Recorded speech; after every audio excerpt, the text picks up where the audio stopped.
नमस्कार, आप देख रहे हैं सीपी के कॉर्नर और मैं हूं आपका दोस्त सीपी कोचो। गवर्नमेंट ऑफ इंडिया के लेबर ब्यूरो द्वारा दिनांक 29 अप्रैल 2023 को मार्च 2023 के कंज्यूमर प्राइस इंडेक्स के आंकड़े जारी कर दिए गए हैं और कंज्यूमर प्राइस इंडेक्स 0.6 अंकों की बढ़ोतरी के साथ 133.3 हो गया है। माह फरवरी 2023 में यह 132.7 अंकों पर था। तो अब इन आंकड़ों के आधार पर यह पता लगाया जा सकता है कि केंद्रीय कर्मचारियों को 1 जुलाई 2023 से कितना डीए मिलने वाला है।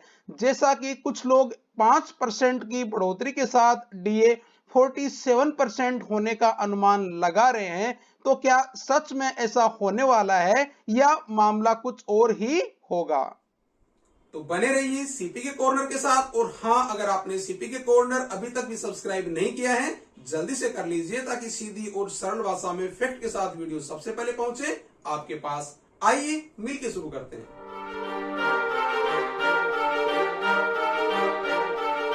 AICPIN अर्थात all India consumer price index for industrial workers का उपयोग केंद्रीय कर्मचारियों को मिलने वाले डीए और पेंशनर्स को मिलने वाले डीआर की कैलकुलेशन के लिए किया जाता है।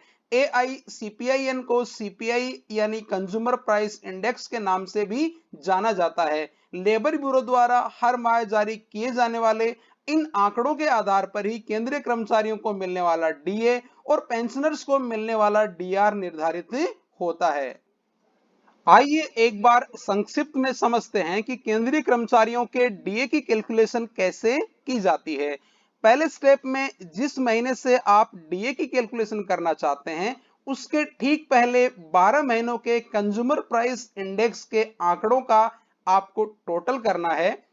सेकंड स्टेप में आपको इन 12 महीने के कंज्यूमर प्राइस इंडेक्स के आंकड़ों का एवरेज निकालना है, जिसके लिए आप 12 महीने के कंज्यूमर प्राइस इंडेक्स के आंकड़ों का आपने जो टोटल किया है उसको 12 से डिवाइड करना है।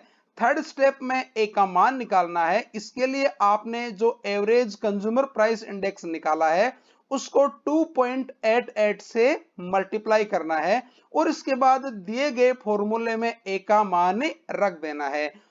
फॉर्मूले में जो 261.4 दिया गया है वो यहां पर बेस है।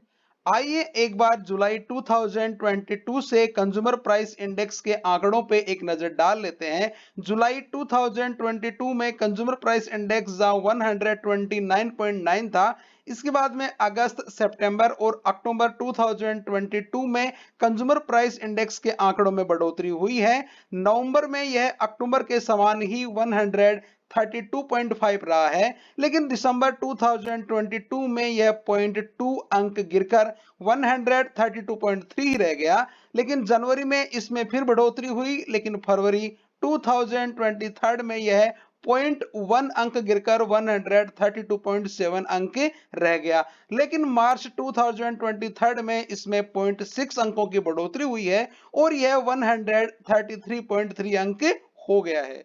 1 जुलाई 2023 से केंद्रीय कर्मचारियों को कितना डीए मिलेगा, इसके लिए हम तीन सिचुएशंस में डीए का कैलकुलेशन करेंगे और देखेंगे कि कर्मचारियों को वास्तव में 1 जुलाई 2023 से कितना डीए मिलने वाला है।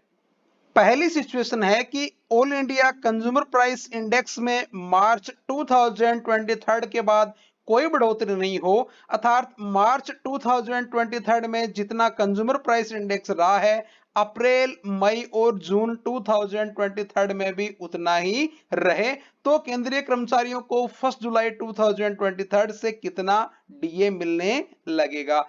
दूसरी सिचुएशन है कि कंज्यूमर प्राइस इंडेक्स अप्रैल, मई और जून में उतना ही बढ़े जितना कि फरवरी से मार्च में बढ़ा है, अर्थात इसमें 0.6 अंकों की बढ़ोतरी होती जाए। और तीसरी सिचुएशन है कि कंज्यूमर प्राइस इंडेक्स अप्रैल, मई और जून में अप्रत्याशित रूप से बढ़ जाए, तो केंद्रीय कर्मचारियों को कितना डीए मिलेगा। आइए पहली सिचुएशन देख लेते हैं जिसमें कंज्यूमर प्राइस इंडेक्स अप्रैल, मई और जून 2023 में उतना ही रहे जितना कि यह मार्च 2023 में है, अर्थात अप्रैल, मई और जून में यह सेम 133.3 अंक पर ही रह जाए तो केंद्रीय कर्मचारियों को 1 जुलाई 2023 से कितना डीए मिलेगा, आइए कैलकुलेशन करके देख लेते हैं।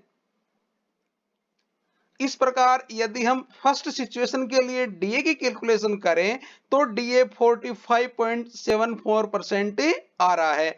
इसका मतलब यह है कि अगर कंज्यूमर प्राइस इंडेक्स में अप्रैल, मई और जून में कोई बढ़ोतरी नहीं होती है या कम हो जाता है तो केंद्रीय कर्मचारियों को 3% की बढ़ोतरी के साथ 45% डीए ही मिलने वाला है।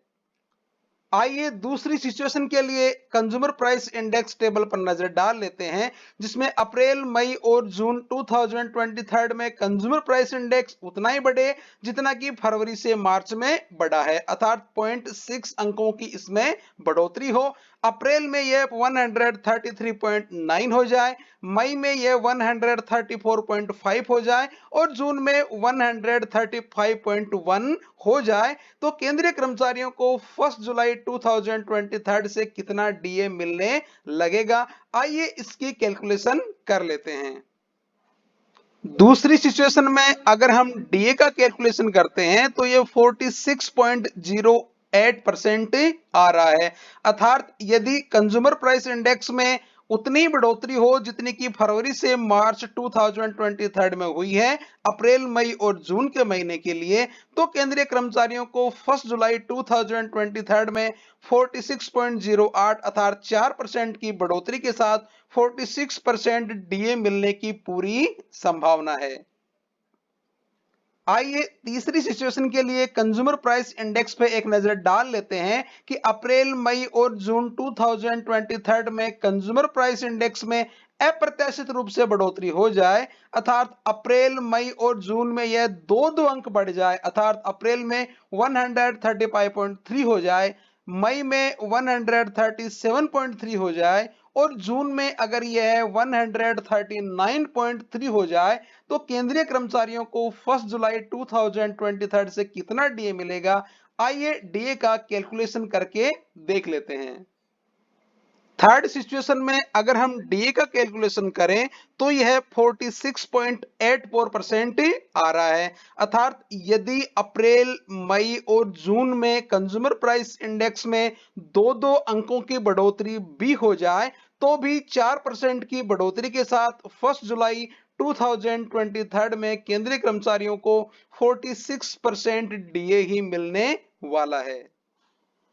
इस प्रकार तीनों सिचुएशंस में डीए का कैलकुलेशन करने के बाद यह स्पष्ट है कि 1 जुलाई 2023 से केंद्रीय कर्मचारियों को 4% की बढ़ोतरी के साथ 46% डीए मिलने की पूरी संभावना है। लेकिन अगर कंज्यूमर प्राइस इंडेक्स में अप्रैल, मई और जून में कोई बढ़ोतरी नहीं हो या कंज्यूमर प्राइस इंडेक्स इन महीनों में कम हो जाए तो डीए 3% की बढ़ोतरी के साथ 45% भी रह सकता है। साथ ही अप्रत्याशित बढ़ोतरी के बाद भी डीए 4% की बढ़ोतरी के साथ 46% ही होने वाला है। ये वीडियो आपको कैसा लगा जरूर बताएं। अब इजाजत दीजिए, जल्द मिलेंगे एक नई वीडियो के साथ। अपना और अपनों का ख्याल रखें। जय हिंद।